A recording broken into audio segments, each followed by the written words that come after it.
बस मेरे साथ नहीं। मैं नींद और जागने के बीच की एक अजीब सी स्थिति में था। पूरी तरह बेहोश नहीं, लेकिन मेरा दिमाग अजीब सपनों के ट्रेलर चलाने लगा था। तभी मुझे फिर से शॉवर की आवाज आई।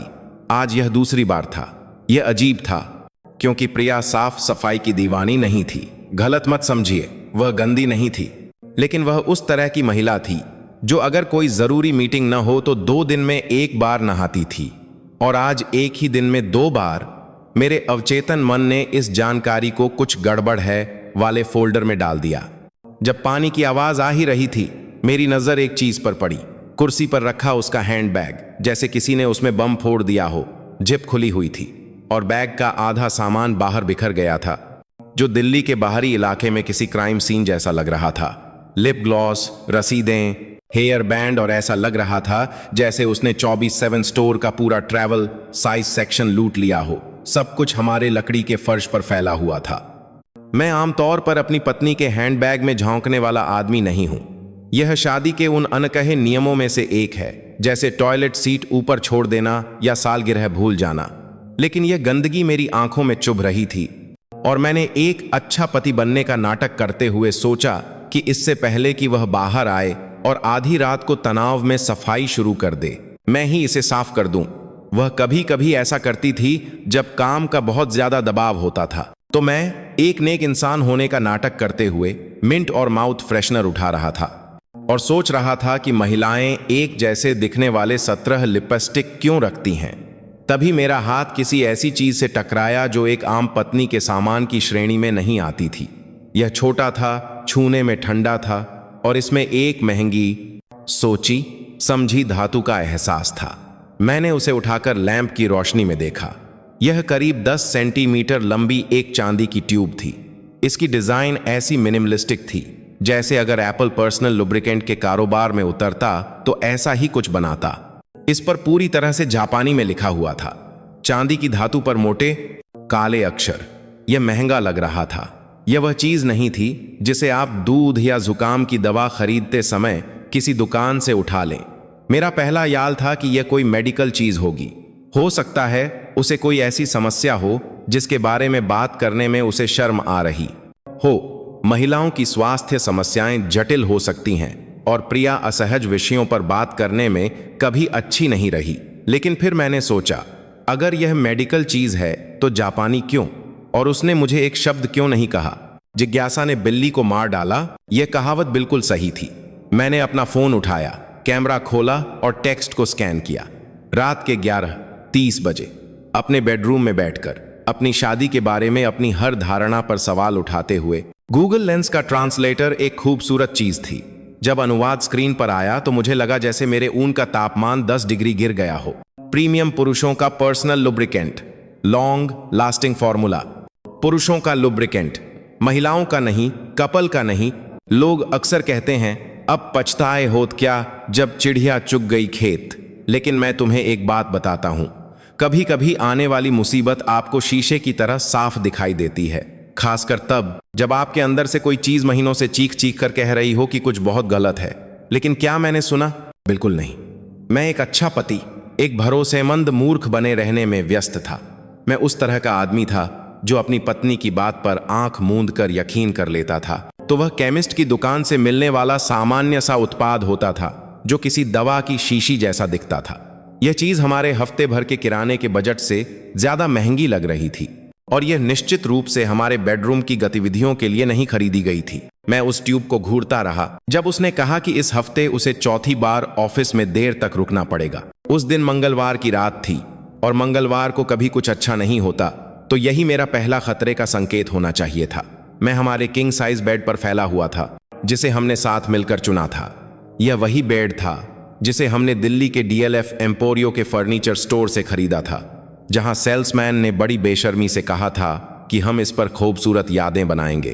खैर, पता चला कि मेरी पत्नी प्रिया यादें तो बना रही थी और होम स्क्रीन दिख रही थी जिसमें उसके साफ सुथरे ऐप फोल्डर्स थे जिन पर उसे बहुत गर्व था। हर फोल्डर का एक प्यारा सा नाम था, मनोरंजन, काम के टूल्स, किराना। 1 मिनट, किराना? मैंने प्रिया को कभी किराने का ऐप इस्तेमाल करते नहीं देखा था। जो औरत मुझे 3 अलग अलग सुपरमार्केट में घुमाती थी क्योंकि उसे हर चीज अच्छे ब्रांड की ही चाहिए थी। उसने अचानक अपने टैबलेट पर किराना नाम का फोल्डर बना लिया। यह ऐसा था जैसे आपका कोई शाकाहारी दोस्त चोरी छिपे बर्गर छिपा रहा हो। मेरे हाथ कांप रहे थे जब मैंने उस फोल्डर पर टैप किया। अंदर एक ही ऐप था जिसे मैंने पहले कभी नहीं देखा था, एक तरह का मैसेजिंग प्लेटफॉर्म जिसका आइकन जानबूझकर सामान्य बनाया गया था। मेरा अंगूठा उस पर 1 घंटे जैसा महसूस होने वाले समय तक रुका रहा। शायद असल में बस 30 सेकंड। यही वह पल था, वह क्षण जब मुझे पता चलने वाला था कि मैं सिर्फ वहमी हूं या मेरी पूरी जिंदगी एक झूठ थी। मैंने ऐप खोला, चैट हिस्ट्री लोड हुई और सबसे ऊपर कबीर नाम के एक व्यक्ति के साथ बातचीत थी। प्रोफाइल तस्वीर सिर्फ एक सिलहूट थी, लेकिन संदेश, हे भगवान, वे संदेश। गुरुवार का इंतजार नहीं कर सकता, वही लीला पैलेस का कमरा बुक कर लिया है। वह चीज ले आना, वह चांदी वाली, उससे सब कुछ बहुत बेहतर हो जाता है। मैं तुम्हें वह सब दूंगा जो तुम्हारा पति कभी नहीं दे सकता। मैंने ऊपर स्क्रॉल किया, मेरी आंखों के किनारे धुंधले हो रहे थे और हफ्तों के संदेश सामने आ गए। होटल के कमरों का विस्तृत वर्णन, ऐसी अश्लील तस्वीरें जो मैं कभी नहीं देखना चाहता था, और उसी ब्रांड के लुब्रिकेंट का इक्र जो अब मेरी पसीने से तर हथेली में था। टाइम स्टैम्प मेरे पेट में एक घूंसे की तरह लगे।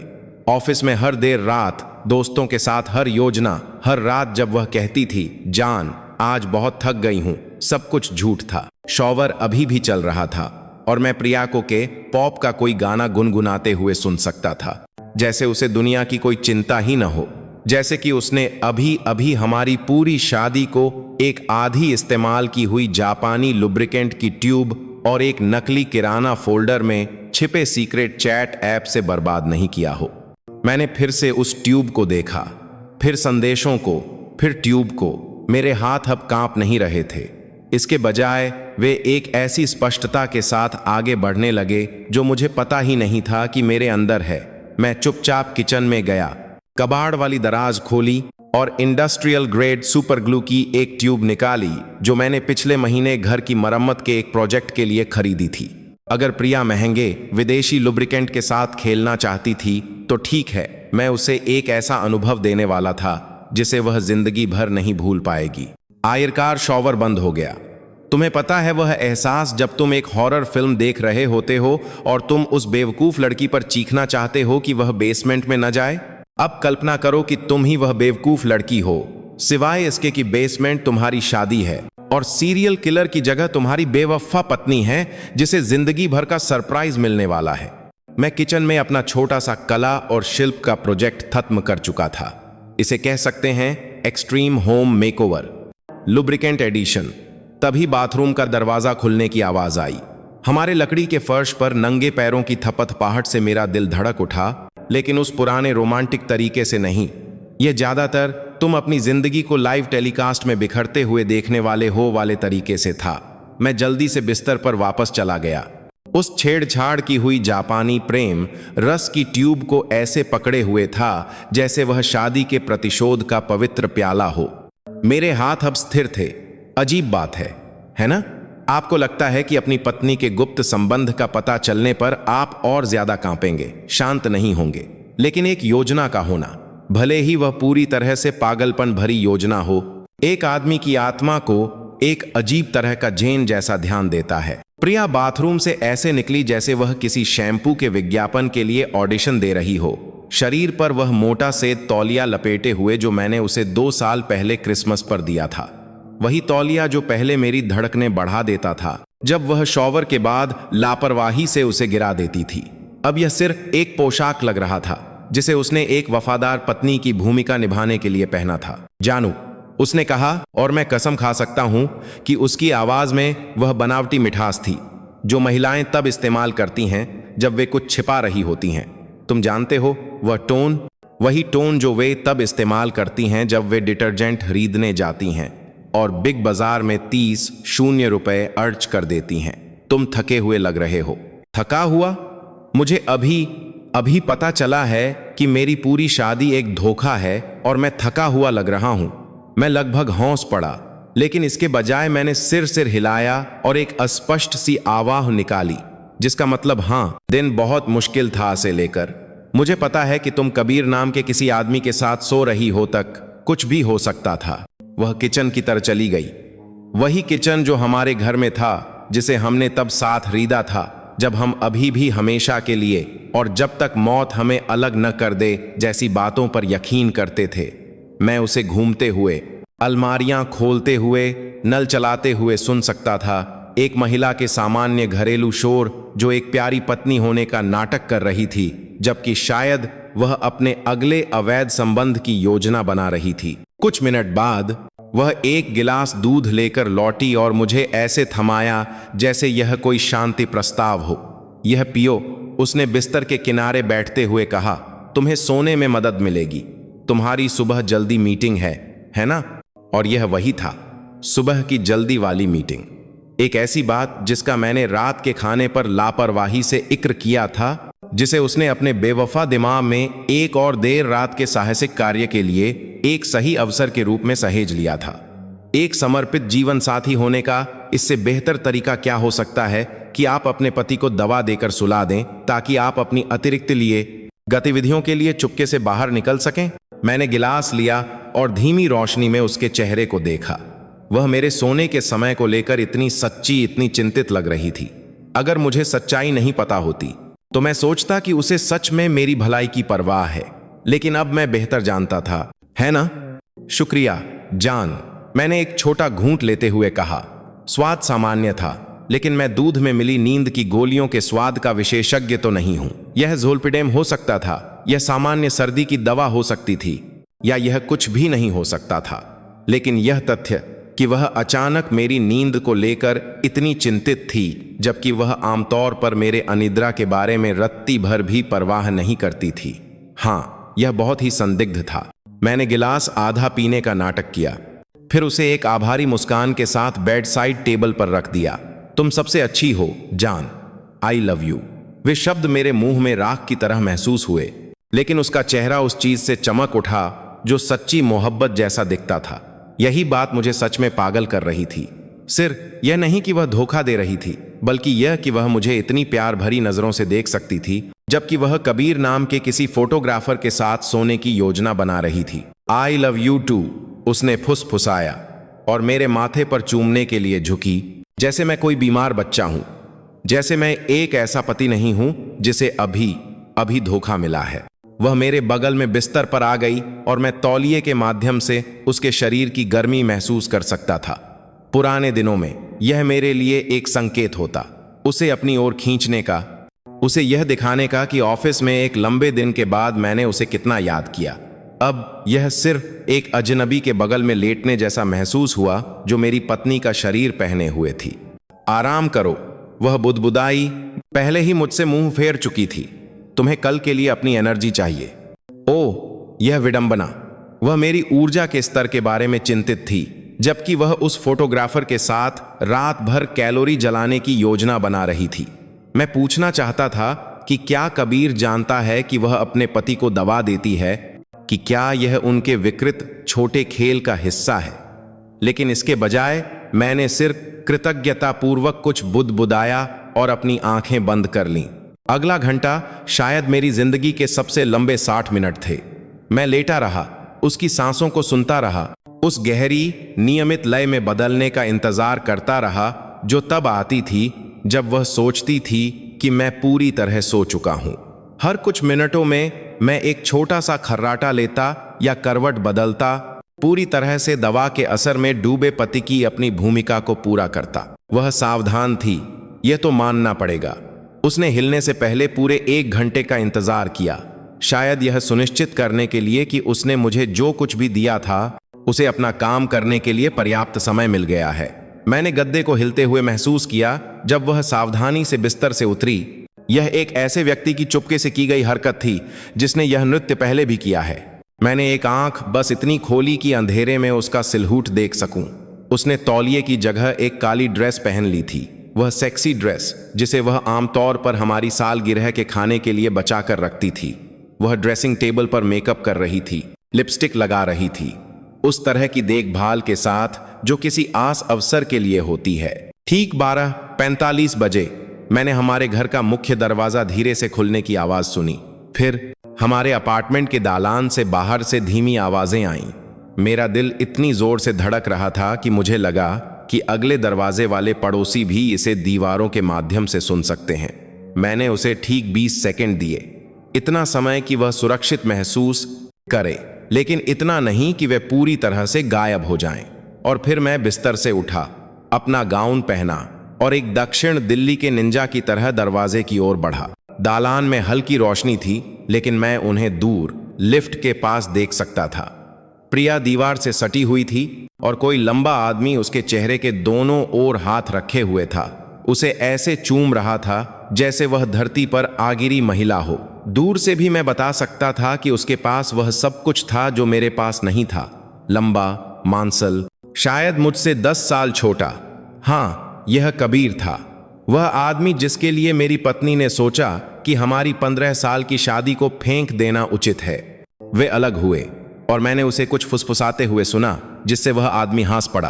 फिर वे सीढ़ियों की ओर बढ़ने लगे, शायद उसके अपार्टमेंट में ऊपर जा रहे थे या नीचे उसकी कार की ओर, जो भी हो। वे उन लोगों के आत्मविश्वास से भरे दमों से चल रहे थे जो सोचते हैं कि वे एक आदर्श अपराध करके बच गए हैं। मैंने सीढ़ियों का दरवाजा बंद होने की आवाज आने तक इंतजार किया और फिर मैंने अपना फैसला किया। वही स्पष्टता जो मुझे किचन में मिली थी वापस आ गई, मुझे ठीक ठीक बता रही थी कि मुझे क्या करना है। मैं उनका पीछा करूंगा। आखिरकार एक आदमी यह देखने का हकदार है कि वह ठीक ठीक क्या खो रहा है ना? सुबह 1 बजे अपने अपार्टमेंट की इमारत में अपनी बेवफा पत्नी का पीछा करने के बारे में एक बात बताऊं। यह दुनिया के सबसे निराशाजनक रियलिटी शो का सितारा बनने जैसा है। चीटर्स चेज जल्द ही आपके पसंदीदा स्ट्रीमिंग प्लेटफॉर्म पर। अभिनीत मैं एक बेचारा पति जिसे अपने व्यक्तिगत नरक का सबसे आगे की पंक्ति से नहारा मिलने वाला है। मैं एक सस्ते जासूस की तरह दालान में चुपके से चला। मेरे नंगे पैर उस कालीन पर कोई आवाज नहीं कर रहे थे जिसे हमने पिछले साल इमारत के नवीनीकरण के दौरान पैसे मिलाकर बदलवाया था। मंगे की बात है। ऐसा लगता है कि सामुदायिक सुधार आपके पड़ोसी को आपकी पत्नी के साथ सोने से रोकने तक नहीं जाता, लेकिन यह एक रख रखाव का मुद्दा नहीं है ना? जब मैं पहुंचा तो सीढ़ियों का दरवाजा अभी भी थोड़ा हिल रहा था, जिसका मतलब था कि वे ज्यादा दूर नहीं गए थे। मैंने अपना कान ठंडी धातु पर लगाया, दमों की आहट, आवाजों, किसी भी चीज को सुनने की कोशिश कर रहा था जो मुझे बता सके कि वे किस दिशा में गए हैं। और तभी मैंने सुना मेरे ऊपर कहीं से एक धीमी सी थपथपाहट, जिसके बाद हल्की हंसी जैसी आवाज आई। वे ऊपर जा रहे थे, 4थे माले पर। यह दिलचस्प था क्योंकि जहां तक मुझे पता था हम 4थे माले पर किसी को नहीं जानते थे। लेकिन फिर ऐसा लगता है कि मेरी पत्नी के सामाजिक दायरे के बारे में बहुत सी बातें थीं जो मैं नहीं जानता था। मैंने सावधानी से दरवाजा खोला और ऊपर चढ़ना शुरू किया। सीढ़ियों के बाहरी किनारे से सटकर चल रहा था, जहां चरमराने की संभावना कम होती है। मुझसे मत पूछना कि मुझे यह कैसे पता है। शायद यह उन रातों में बहुत ज्यादा सावधान इंडिया देखने का नतीजा था, जब प्रिया दावा करती थी कि उसके पास सोने के अलावा कुछ भी करने की ताकत नहीं है। 4थे माले का दालान हमारे जैसा ही था, सिवाय इसके कि सब कुछ एक दर्पण की छवि की तरह उल्टा था। वही बेज रंग की दीवारें, वही औद्योगिक कालीन, वही फ्लोरोसेंट रोशनी जो हर किसी को तपेदिक का मरीज जैसा दिखाती है। मुझे अपार्टमेंट 403 से आवाजें आईं, जो सीधे हमारे बेडरूम के ऊपर था। कितनी ब्रह्मांडीय विडंबना है। मेरी पत्नी का प्रेमी हमारे ठीक ऊपर रहता था, शायद हमारे कचरा फेंकने की बारी पर हमारी बहसें सुनता था, जबकि वह अपनी तथाकथित समर्पित जीवन साथी के साथ अपने अगले रोमांटिक पलायन की योजना बनाता था। मैंने अपने शरीर को 403 के बगल की दीवार से सटा लिया। एक कम बजट की थ्रिलर इल्म के एक पात्र की तरह महसूस कर रहा था, जहां उनके पास एक वास्तविक सेट बनाने के लिए पैसे नहीं थे। दरवाजा एक खोखले कोर वाला सस्ता प्लाईवुड का दरवाजा था, उस तरह का जिससे आप सब कुछ सुन सकते हैं, सामान्य बातचीत से लेकर छींकने की आवाज तक, और स्पष्ट रूप से मेरी शादी के वास्तविक समय में पिघलने की आवाज तक। मुझे यकीन नहीं हो रहा कि तुम मेरे पति के ठीक ऊपर रहते हो, प्रिया कह रही थी। मैं उसकी आवाज में रोमांच महसूस कर सकता था, वही टोन जो वह तब इस्तेमाल करती थी जब हम चुपके से वीकेंड की यात्रा पर जाते थे, उन दिनों में जब वह अभी भी मुझ में दिलचस्पी रखने का नाटक करती थी। यही तो इसे और मजेदार बनाता है ना? यह कबीर की आवाज थी, गहरी, आत्मविश्वास से भरी और एक हल्के से विदेशी लहजे के साथ जिसे मैं पहचान नहीं पा रहा था। शायद वह विदेश में रहा था। महिलाएं हमेशा ऐसे लोगों के लिए पागल हो जाती हैं, जैसे कि किसी दूसरे देश का पासपोर्ट होने से वे बिस्तर में बेहतर हो जाते हैं। हाँ, प्रिया ने कहा, कभी कभी जब मैं नीचे से तुम्हारे टीवी की आवाज सुनती हूं तो मैं सिर्फ तुम्हारे बारे में सोचती हूं कि तुम यहां ऊपर मेरा इंतजार कर रहे हो। मैं उल्टी करना चाहता था या कुछ तोड़ना चाहता था या दोनों। इसके बजाय मैं सिर्फ एक दुखवादी की तरह खड़ा रहा, अपनी पत्नी को यह चर्चा करते हुए सुनता रहा कि वह अपनी बेवफाई की भौगोलिक सुविधा का कितना आनंद ले रही है। तुम वह चीज लाई हो जो मैंने मांगी थी? कबीर की आवाज फिर से आई, अब दरवाजे के करीब। हाँ बिल्कुल, मैं लगभग उसे मुस्कुराते हुए सुन सकता था। तुम्हारी पसंदीदा चीज लाई हूं, वह अच्छी वाली। वह अच्छी वाली, मेरी विशेष रूप से संशोधित जापानी लुब्रिकेंट की ट्यूब, जिसमें अब एक औद्योगिक गोंद है जो एक स्पेस शटल को भी चिपका सकता है। मुझे और से हंसने से रोकने के लिए अपने होंठ काटने पड़े। कुछ सरसराहट की आवाज आई, शायद प्रिया अपना हैंडबैग खंगाल रही थी। फिर एक पॉप की आवाज, जैसे कोई ट्यूब खोल रहा हो। मेरा दिल इतनी जोर से धड़क रहा था कि मुझे लगा कि वे इसे दीवार के माध्यम से सुन सकते हैं। परफेक्ट, कबीर ने कहा, मुझे बहुत अच्छा लगता है जब तुम इतनी तैयारी के साथ आती हो। ओह दोस्त, मैंने सोचा तुम्हें कोई अंदाजा नहीं है कि वह आज रात कितनी तैयार है। मैंने दमों की आहट को दरवाजे से दूर और अपार्टमेंट के अंदर जाते हुए सुना। आवाजें धीमी हो गईं, लेकिन मैं अभी भी सामान्य टोन को समझ सकता था। चंचल, मोहक, उस ओर बढ़ते हुए जो वे सोचते थे कि एक और सफल अवैध रात होगी। मैंने अपना कान दरवाजे पर और ओर से लगाया, यह सुनने के लिए कि आगे क्या होता है। एक हिस्सा दरवाजा तोड़कर अंदर जाना चाहता था और उनका सामना करना चाहता था। मैं उनके चेहरों पर वह भाव देखना चाहता था जब उन्हें पता चलता कि उनका छोटा सा राह खुल गया है। लेकिन दूसरा हिस्सा, वह हिस्सा जिसने सावधानी से उस ट्यूब की सामग्री को बदल दिया था, यह देखने के लिए इंतजार करना चाहता था कि यह कैसे सामने आता है। अपार्टमेंट कुछ मिनटों के लिए शांत हो गया, जिसका शायद मतलब था कि वे सीधे मुद्दे पर आ रहे हैं। मैंने कबीर की कल्पना की, जो वहां अपने सस्ते फर्नीचर पर लेटा हुआ था। खुद पर काफी गर्व महसूस कर रहा था कि उसने एक शादीशुदा महिला को बहकाया है जो उसके ठीक नीचे रहती है, और यहां तक कि उसने उसे अपनी गुद की आपूर्ति लाने के लिए भी मना लिया है। तभी मैंने प्रिया की आवाज सुनी, बस आराम करो, यह अद्भुत होने वाला है। प्रसिद्ध अंतिम शब्द, मेरी जान। लगभग 30 सेकंड के लिए कुछ भी नहीं था, सिवाय उन आवाजों के जिनकी आप दो लोगों से उम्मीद करते हैं जो सोचते हैं कि वे अपनी जिंदगी का सबसे अच्छा समय बिताने वाले हैं। थोड़ी सी हरकत, भारी सांसें और दो वयस्कों की सामान्य ऑडियो पृष्ठभूमि जो यह पता लगाने वाले हैं कि कर्म का हास्य बोध वास्तव में बहुत ही विकृत है। और फिर सब कुछ बदल गया। यह क्या है? कबीर की आवाज, तीखी, भ्रमित। रुको, प्रिया ने कहा, कुछ अजीब लग रहा है। मैं उसकी आवाज में डर की पहली झलक सुन सकता था। तुमने क्या किया? कबीर ने फिर कहा। उसकी आवाज ऊंची हो रही थी। अरे तुमने मुझ पर क्या लगाया है? मुझे समझ नहीं आ रहा। प्रिया सच में हैरान लग रही थी। जो मजेदार होता अगर यह इतना दयनीय न होता। यह वही है जो हम हमेशा इस्तेमाल करते हैं, वह चांदी वाली ट्यूब, तुम्हारा पसंदीदा जापानी ब्रांड। खैर कुछ गड़बड़ है। हम हिल नहीं पा रहे हैं। अरे हम चिपक गए हैं। और यह वही था, वह पल जिसका मैं इंतजार कर रहा था। दो धोखे बाहों के यह महसूस करने की मीठी आवाज कि उनकी जोशीली रात एक मेडिकल इमरजेंसी में बदल गई है। मैं एक मनोरोगी की तरह मुस्कुराया। मेरा चेहरा दरवाजे से सटा हुआ था, उनके बढ़ते डर को सुन रहा था। खींचो मत, प्रिया ने फुसफुसाया, इससे और बुरा हो रहा है। मैं कैसे न खींचूं? हम सचमुच एक दूसरे से चिपक गए हैं। यह नहीं हो सकता। यह लुब्रिकेंट है, गोंद नहीं।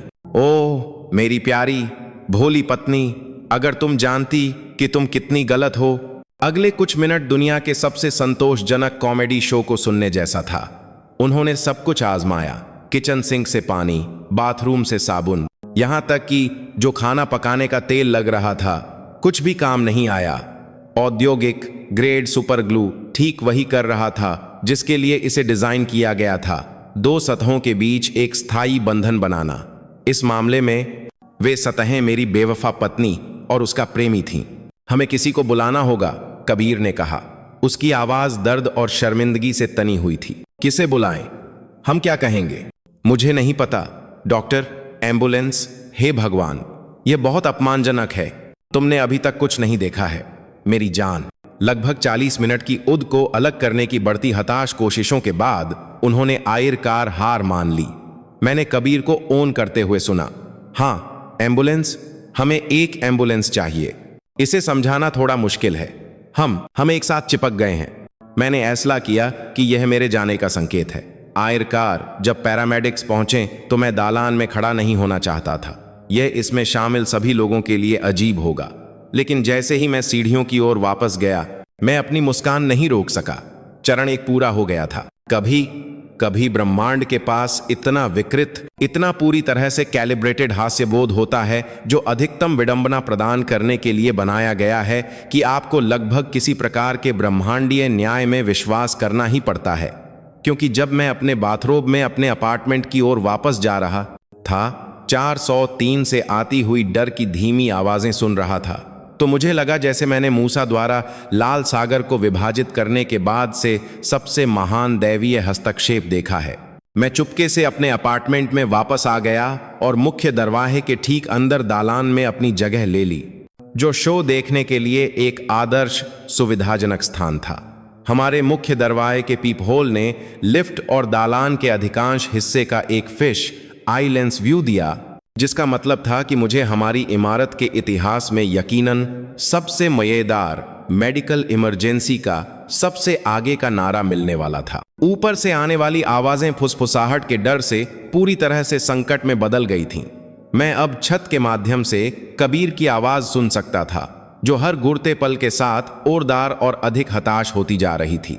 यह काम नहीं कर रहा है, कुछ भी काम नहीं कर रहा है। चिल्लाओ मत, प्रिया ने फुसफुसाया, लेकिन उसकी फुसफुसाहट भी पतली दीवारों से सुनाई देने के लिए काफी ओरदार थी। पड़ोसी सुन लेंगे।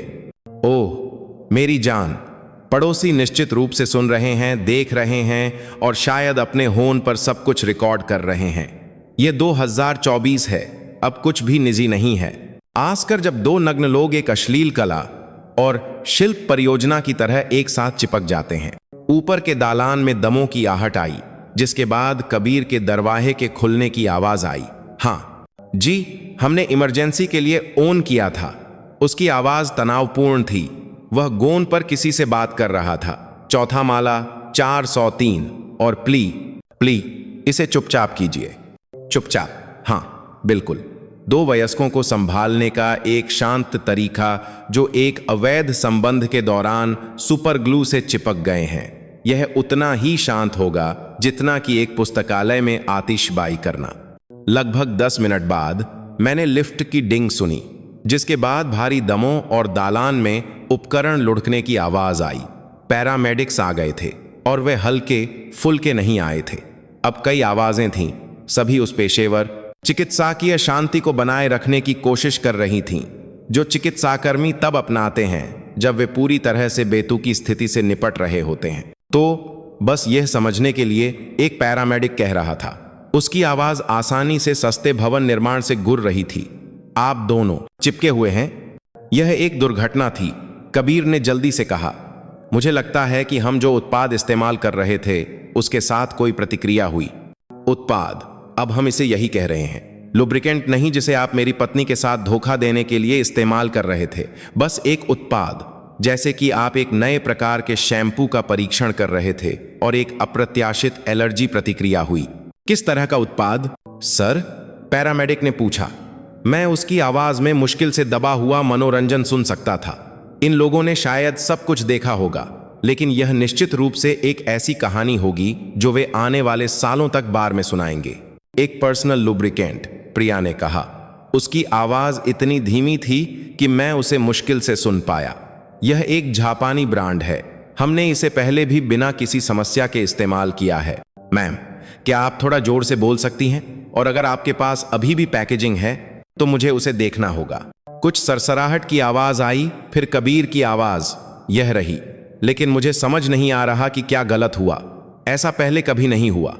काश मैं उस पैरामेडिक का चेहरा देख पाता जब वह मेरी कलाकृति का निरीक्षण कर रहा था। बाहर से ट्यूब पूरी तरह से सामान्य दिखती थी। वही चांदी का केसिंग, वही जापानी अक्षर, वही पेशेवर पैकेजिंग। सिर सामग्री को प्रेम रस से स्थायी गोंद में अपग्रेड किया गया था। सर, पैरामेडिक ने कहा, मुझे यह बताते हुए खेद है, लेकिन यह अब लुब्रिकेंट नहीं है। यह एक औद्योगिक ग्रेड का चिपकने वाला पदार्थ है। किसी ने सामग्री को बदल दिया है। इसके बाद जो आमोशी छाई वह बिल्कुल मीठी थी। मैं लगभग उनके दिमाग में पहियों को घूमते हुए सुन सकता था, क्योंकि वे अभी सुनी गई बातों को समझने की कोशिश कर रहे थे। किसी ने उनके अवैध संबंधों की आपूर्ति में तोड़फोड़ की थी, लेकिन किसने और कैसे और क्यों, यह नहीं हो सकता। कबीर ने आयरकार कहा। ट्यूब सील थी।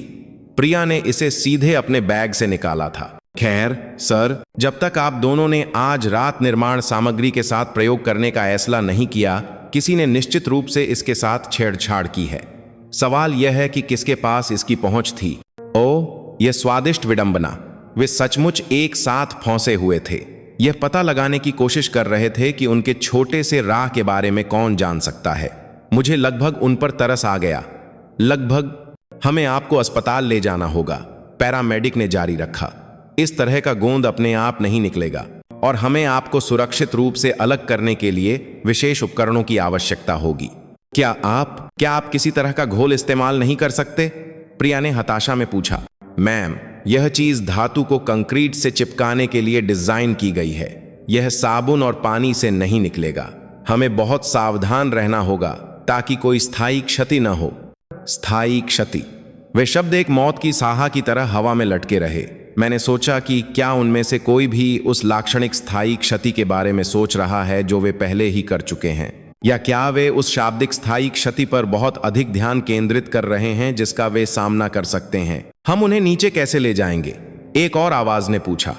वे इस स्थिति में लिफ्ट तक नहीं चल सकते। हमें उन्हें स्ट्रेचर पर एक साथ ले जाना होगा। यह थोड़ा अजीब होगा। अजीब एक बहुत ही हल्का शब्द था। मैं दो वयस्कों को जो सबसे अंतरंग तरीके से एक साथ चिपके हुए थे, 4 मंजिल नीचे ले जाकर एक एम्बुलेंस में लोड करने की रसद की कल्पना कर रहा था। इसके लिए कुछ गंभीर रचनात्मक समस्या समाधान की आवश्यकता होगी। आप दोनों जितना हो सके स्थिर रहने की कोशिश करें, मुख्य पैरामेडिक ने कहा। कोई भी हरकत स्थिति को और बिगाड़ सकती है। हम आपको एक चादर से ढक देंगे, आपको स्ट्रेचर पर रखेंगे और आपको इमरजेंसी रूम में ले जाएंगे। हमारी निजता का क्या? कबीर ने पूछा। दालान में लोग होंगे, पड़ोसी कैमरे लेकर। सर, मैं आपकी चिंता समझता हूं, लेकिन अभी हमारी प्राथमिकता आपको चिकित्सा देखभाल प्रदान करना है। निजता। खैर, इन परिस्थितियों में यह थोड़ा मुश्किल होगा। मैंने ऊपर से और हरकतें सुनी, उपकरण तैनात किए जाने की आवाज और चिकित्सा पेशेवरों की सामान्य हलचल यह पता लगाने की कोशिश कर रही थी कि ऐसी स्थिति से कैसे निपटा जाए जो निश्चित रूप से उनके प्रशिक्षण मैनुअल में नहीं थी। और फिर वह क्षण आया जिसका मैं इंतजार कर रहा था। कबीर के अपार्टमेंट का दरवाजा खुलने की आवाज, जिसके बाद ऊपर के दालान में कई जोड़ी दमों की आहट आई। वे उन्हें बाहर ला रहे थे। मैंने जीवन भर के शो के लिए पीपहोल पर अपनी जगह ले ली। यह किसी भी रियलिटी टीवी शो, किसी भी पे पर व्यू इवेंट क्रिसमस की सुबह से भी बेहतर था। यह न्याय था जिसे ठंडा परोसा गया था और सार्वजनिक अपमान के साथ। लिफर्ट ने डिंग किया और मैंने स्ट्रेचर के बाहर लुढ़कने की यांत्रिक भनभनाहट सुनी। पीपहोल के माध्यम से मैं पैरामेडिक्स को एक बड़ी चादर से ढकी हुई चीज को लिफट की ओर ले जाते हुए देख सकता था। चादर सब कुछ ढकने के लिए काफी बड़ी नहीं थी और मुझे 2 जोड़ी पैरों की एक झलक मिली जो बहुत ही अजीब कोणों पर टिके हुए थे। उनके पीछे पड़ोसियों की एक छोटी सी भीड़ थी जो हंगामे से बाहर आ गई थी। 302 की शर्मा आंटी निश्चित रूप से अपना ओन निकाले हुए थीं। 201 के कॉलेज के छात्र लापरवाही बरतने का नाटक कर रहे थे, लेकिन स्पष्ट रूप से सब कुछ रिकॉर्ड कर रहे थे। यहां तक कि पहली मंजिल के चिड़चिड़े गुप्ता जी भी अपनी गुफा से यह देखने के लिए बाहर आए थे कि यह सब हंगामा क्या है। लिफ्ट के दरवाजे बंद हो गए और इमारत शांत हो गई, सिवाय पड़ोसियों की उत्साहित बकबक के जो अभी अभी देखी गई घटना पर चर्चा कर रहे थे। मैंने कुछ और मिनट इंतजार किया, फिर दरवाजा थोड़ा खोला और दालान में बाहर निकल गया। काफी व्यस्त रात है ना? शर्मा आंटी ने कहा। उनका ओन अभी भी उनके हाथ में था। आपने देखा क्या हुआ? मैंने अपना सिर हिलाया, अपने सबसे अच्छे भ्रमित पड़ोसी वाले भाव के साथ। मैंने सायरन सुने, लेकिन मैं सो रहा था। क्या हुआ? 2 लोग, वे एक साथ चिपक गए। उन्होंने गपशप से चमकती आंखों से कहा। उन्हें एक ही स्ट्रेचर पर अस्पताल ले जाना पड़ा। दोनों को। चिपक गए? कैसे? खैर, वह एक साजिशकर्ता की तरह झुकी। मैंने सुना कि वे, आप जानते हैं, अंतरंग थे और उनके द्वारा इस्तेमाल किए जा रहे किसी उत्पाद के साथ कुछ गड़बड़ हो गई। मैंने उचित रूप से स्तब्ध होने की आवाज निकाली, फिर अंदर वापस चला गया और गुद के लिए एक बहुत बड़ी, बहुत अच्छी तरह से कमाई हुई स्कॉच डाली।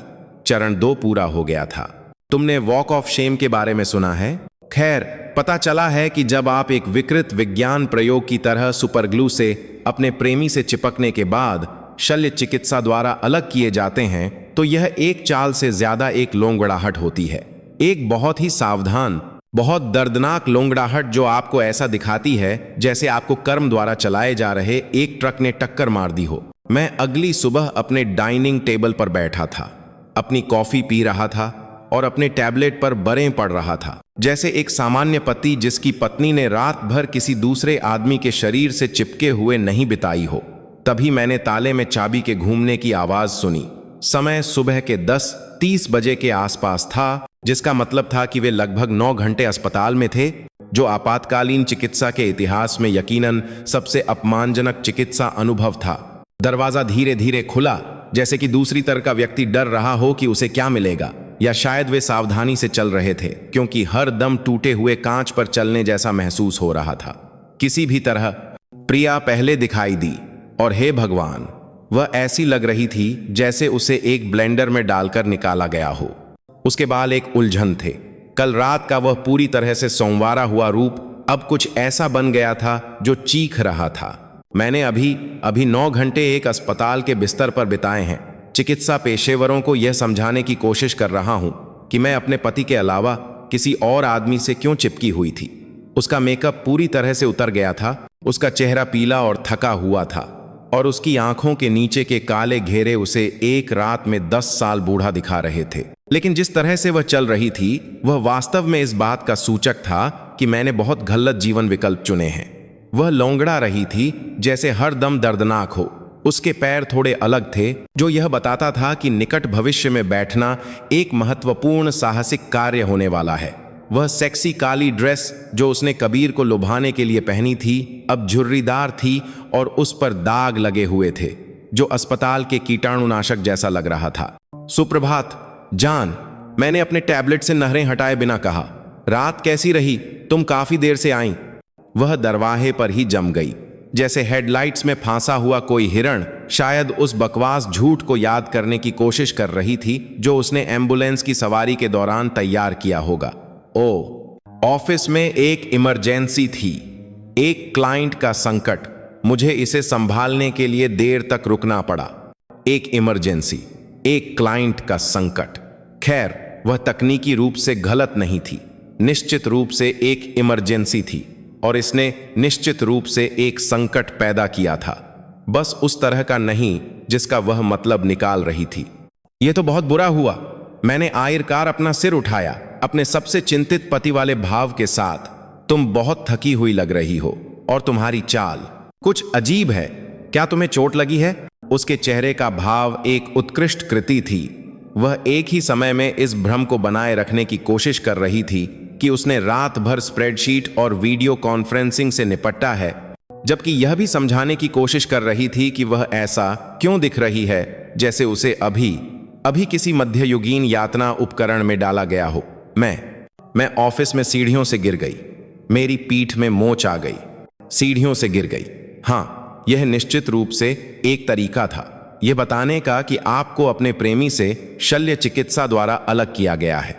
रचनात्मकता के लिए अंक, भले ही निष्पादन में कमी हो। ओह नहीं, क्या तुम अस्पताल गई? तुम्हें इसकी जांच करवानी चाहिए। मैं गई थी, उसने जल्दी से कहा। मेरा मतलब है, हाँ, इमरजेंसी रूम। उन्होंने कहा कि यह सिर एक मोच है।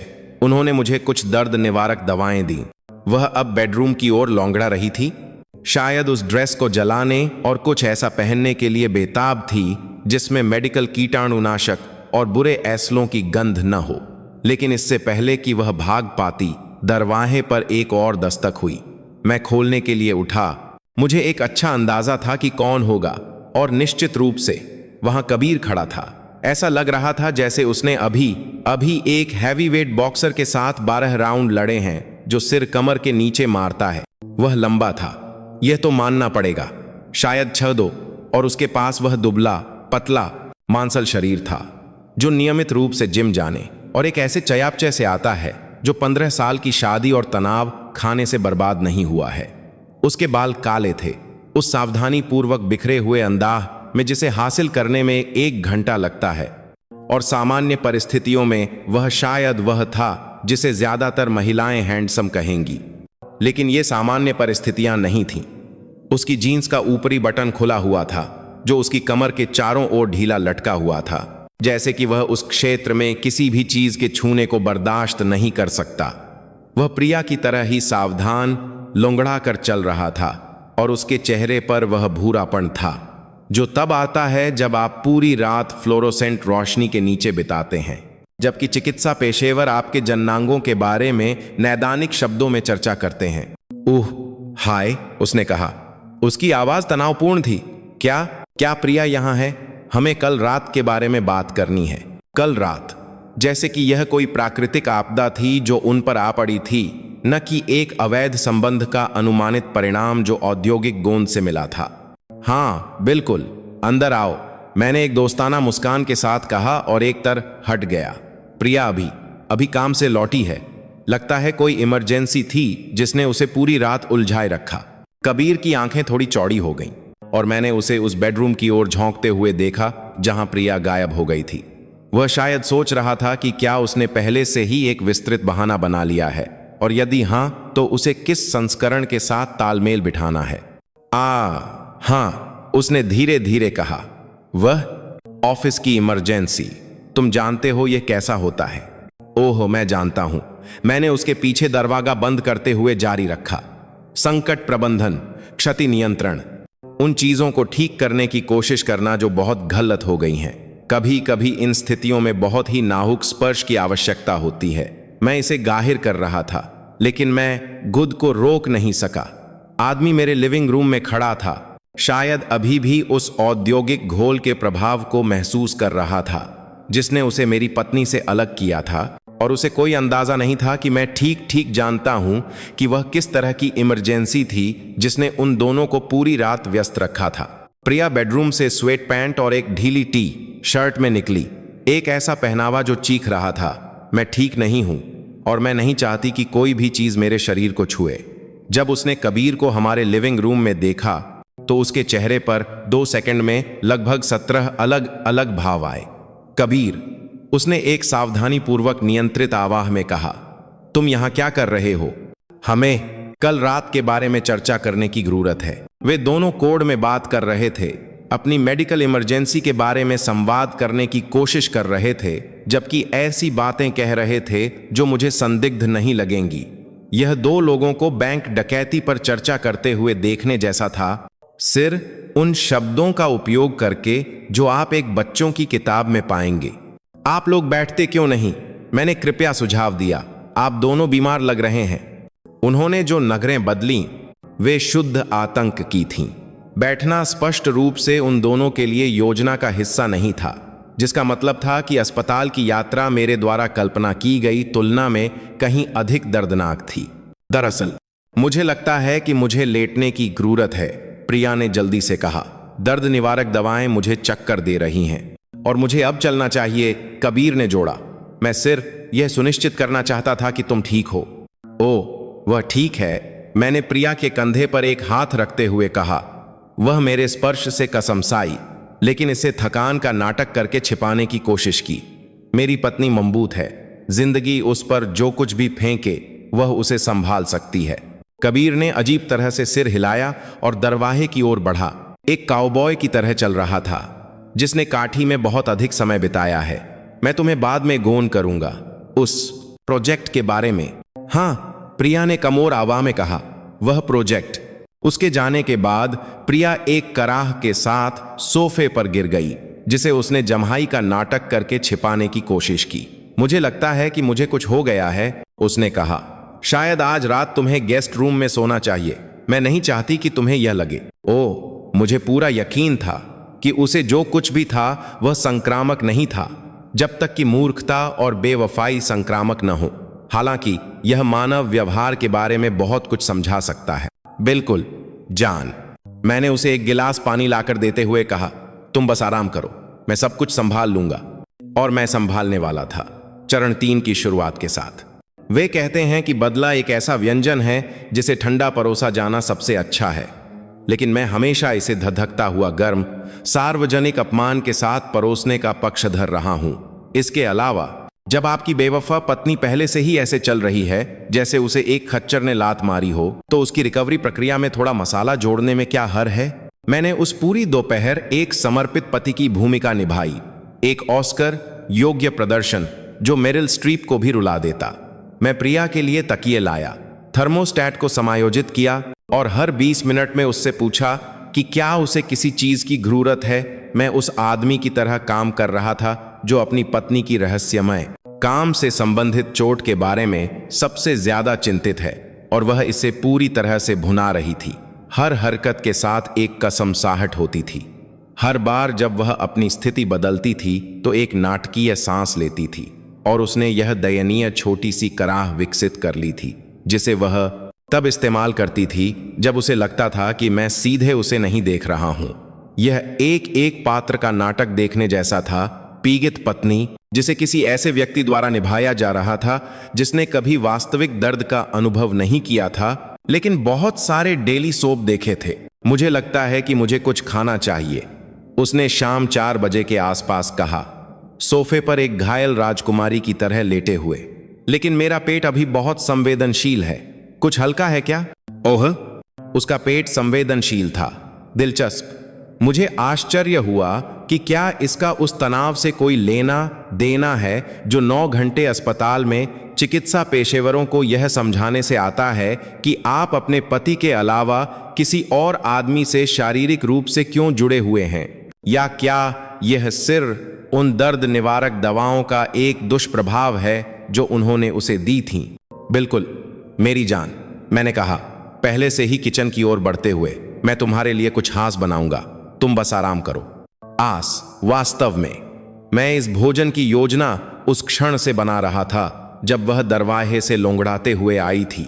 यह उसके पहले से ही एक सावधानीपूर्वक नियोजित हमला होने वाला था। मसालों की एक सिम्फनी। मैंने मटन सीख कबाब से शुरुआत की, लेकिन ये आपके सामान्य बारबेक्यू वाले नहीं थे।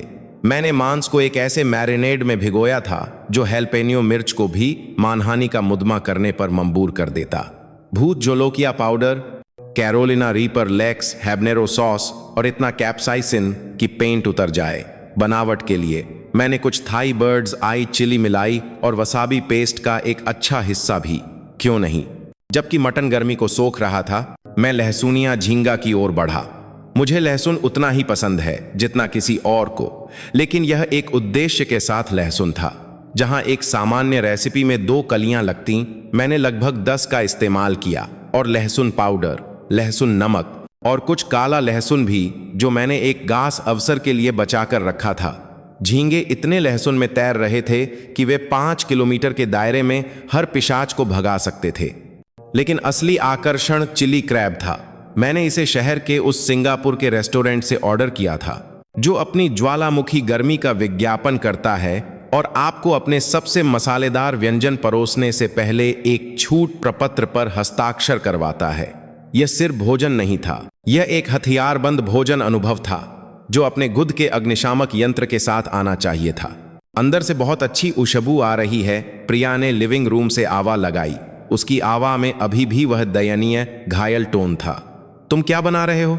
बस तुम्हारी कुछ पसंदीदा चीजें, मैंने मुस्कुराते हुए जवाब दिया, सब कुछ उन प्लेटों पर व्यवस्थित करते हुए जो एक 5 स्टार रेस्टोरेंट के लायक थीं। तुम हाल ही में बहुत तनाव में लग रही थीं, मैंने सोचा कि तुम्हें कुछ हास खिलाऊं। तनाव? हाँ, कुछ भी तनाव के स्तर को उतना नहीं बढ़ाता जितना कि अपने प्रेमी से शल्य चिकित्सा द्वारा अलग होना। मैं एक ट्रे पर दावत लेकर आया जो पहले नैपकिन और हमारे अच्छे चांदी के बर्तनों से पूरी तरह से सुसज्जित थी।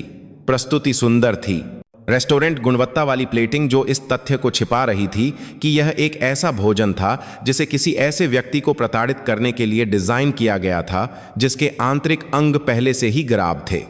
ओ वाह, प्रिया ने कहा, सोफे पर उद को सीधा करने की कोशिश करते हुए। यह अद्भुत लग रहा है। तुम्हें यह सब करने की जरूरत नहीं थी। कोई तकलीफ नहीं, मैंने उसे आश्वस्त किया, ट्रे को कोई टेबल पर रखते हुए। मुझे पता है कि तुम्हें मसालेदार खाना कितना पसंद है और जिस तरह की रात तुम्हारी गुरी, मैंने सोचा कि तुम्हें कुछ आरामदायक भोजन की जरूरत होगी। यही मेरी योजना की प्रतिभा थी। प्रिया को वास्तव में मसालेदार खाना पसंद था।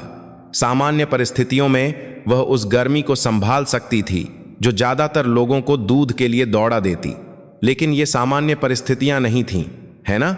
उसका पूरा पाचन तंत्र शायद तनाव, दर्द निवारक दवाओं और उस अस्पताल के भोजन से पहले ही विद्रोह कर रहा था जो उन्होंने उसके लंबे मेडिकल नरक के दौरान उसे खाने के लिए मजबूर किया था। उसने कबाब का पहला टुकड़ा खाया और मैंने उसके चेहरे को ऐसे देखा जैसे कोई बार अपने शिकार को देख रहा हो। एक संक्षिप्त क्षण के लिए उसका भाव शुद्ध प्रशंसा का था। मांस पूरी तरह से पका हुआ था, स्वाद जटिल और अच्छी तरह से संतुलित था।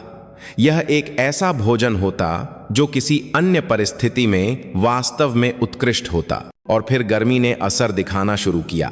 यह उसकी आंखों के थोड़े चौड़े होने से शुरू हुआ, जिसके बाद एक बहुत ही सावधान निगलना आया, क्योंकि उसने चबाना बंद कर दिया था, जो यह बताता था कि वह पहले से ही अपने जीवन के ऐसलों पर पछता रही है, लेकिन वह अब इसमें फंस चुकी थी।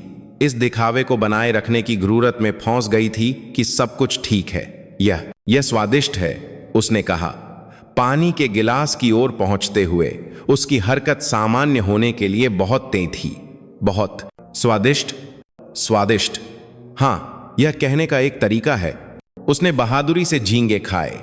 हर कौर के साथ अधिक पानी और लंबे विराम की आवश्यकता पड़ी। लहसुन अपना काम कर रहा था। मैं उसके माथे पर पसीने की बूंदें बनते हुए देख सकता था। इस तथ्य के बावजूद कि हमारा अपार्टमेंट एक आरामदायक 22 डिग्री पर था, लेकिन चिली क्रैब ने वास्तव में काम तमाम कर दिया। उसने एक कौर लिया और मैंने देखा कि उसका पूरा शरीर ऐसे तन गया जैसे उसे एक टेर से मारा गया हो। उसका चेहरा लाल हो गया, फिर सैद, और फिर एक दिलचस्प हरे रंग का हो गया जो मैंने पहले कभी किसी इंसान पर नहीं देखा था। मुझे जरूरत है, उसने शुरू किया, फिर रुक गई।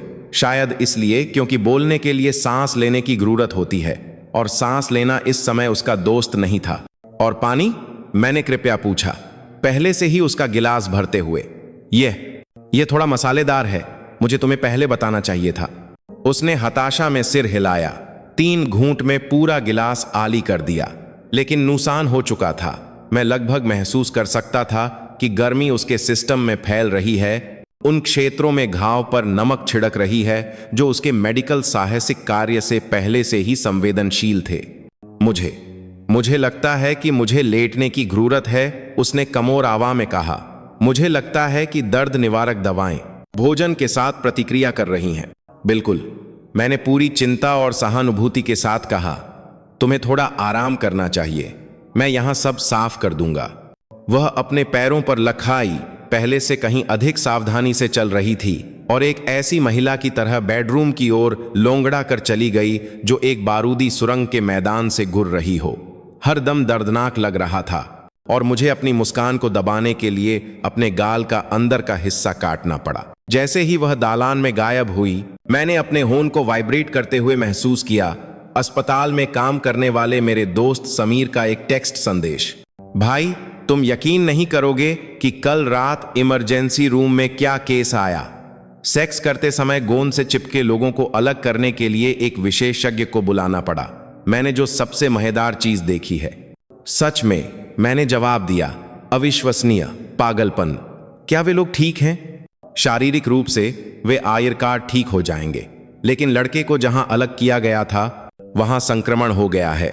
एंटीबायोटिक्स के लिए उसे भर्ती करना पड़ा। लड़की घर चली गई, लेकिन वह कुछ समय के लिए असहज रहेगी। संक्रमण कबीर की स्थिति और धाराब हो गई थी, जिसका मतलब था कि चरण 3 मेरी योजना से भी अधिक प्रभावी होने वाला था। मैंने किचन साफ किया और अपने अगले सरप्राइज की तैयारी की। हमारी दवा कैबिनेट में एस्पिरिन और बैंड ऐड के पीछे छिपा हुआ एक रिकवरी मरहम की एक ट्यूब थी जिसकी प्रिया को आने वाले दिनों में जरूरत पड़ने वाली थी। यह एक पूरी तरह से मासूम दिखने वाला उत्पाद था जिसे चिढ़ी हुई त्वचा को शांत करने और उपचार को बढ़ावा देने के लिए डिजाइन किया गया था। इसे कुछ ऐसी चीज से बदला जाने वाला था जो उसकी रिकवरी को नरक के एक बिल्कुल नए स्तर पर ले जाएगी। मैंने ढक्कन खोला, सामग्री को सिंक में घाली किया और ट्यूब को कैप्साइसिन क्रीम से फिर से भर दिया। वही चीज जो वे गठिया के दर्द के लिए इस्तेमाल करते हैं, वही सक्रिय संघटक जो मिर्च स्प्रे को इतना प्रभावी बनाता है। यह मूल मरहम जैसा ही दिखता था, वही रंग, वही बनावट। लेकिन कल सुबह जब प्रिया इसे अपने संवेदनशील क्षेत्रों पर लगाएगी तो उसे पता चलेगा कि कुछ लतियां ऐसे परिणाम देती हैं जो देते ही रहते हैं। मैंने ट्यूब को ठीक वहीं वापस रख दिया जहां वह थी और बिस्तर पर चला गया। चरण 3 लोड और लॉक था। तुम्हें पता है, हॉरर इल्मों में वह पल जब पीड़ित को आखिरकार एहसास होता है कि जो कुछ भी हो रहा है वह कोई यादृच्छिक दुर्घटना नहीं है, बल्कि किसी ऐसे व्यक्ति से जुड़ा है जो शुरू से ही उनकी बर्बादी की योजना बना रहा है। खैर, मुझे उस पल को लाइव और वास्तविक समय में देखने का मौका मिला और मैं तुम्हें बता दूं, यह एक ठंडी सर्दियों की रात में एक पूरी तरह से परिपक्व स्कॉच से भी अधिक संतोषजनक था। यह सुबह 6 बजे के आसपास एक चीख के साथ शुरू हुआ जो मरे हुओं को भी जगा देती। सिर्फ कोई चीख नहीं, यह उस तरह की आदिम अंतड़ियों को मरोड़ देने वाली चीख थी जो किसी ऐसे व्यक्ति से निकलती है जिसे अभी पता चला है कि उसका दिन बुरे से प्ली मुझे मार डालो में बदलने वाला है। चीख हमारे बाथरूम से आई, जिसके तुरंत बाद ऐसी आवाजें आईं जैसे कोई अपने नंगे हाथों से आग बुझाने की कोशिश कर रहा हो। मैं पहले से ही जागा हुआ था, पिछले 1 घंटे से गेस्ट रूम के बिस्तर पर लेटा हुआ था। ठीक उसी पल का इंतजार कर रहा था जब प्रिया उस रिकवरी मरहम को लगाएगी जिसे वह सोचती थी कि वह उसके पहले से ही सदमे में पड़े शरीर रचना के लिए एक सुखदायक बाम होगा। प्रत्याशा मुझे पागल कर रही थी। यह दुनिया के सबसे विकृत रियलिटी शो के इनाले का इंतजार करने जैसा था। अरे भगवान, उसने चीखा और मैंने बाथरूम में कुछ टूटने की आवाज सुनी। शायद मरहम की ट्यूब टाइल के गर्श से टकराई थी जब उसे एहसास हुआ कि जो चीज उसे ठीक करनी चाहिए थी वह उसे अंदर से जला रही थी। मैंने उसे ठीक 10 सेकंड दिए, इतना समय कि कैप्साइसिन पूरी तरह से असर कर सके, लेकिन इतना लंबा नहीं कि वह शक करने लगे कि मैं मदद के लिए क्यों नहीं आ रहा हूं। फिर मैं बिस्तर से कूदा और बाथरूम की ओर दौड़ा, उस चिंतित पति की तरह जिसे मैं निभा रहा था। प्रिया, क्या हुआ? मैंने बंद दरवाजे से चिल्लाया।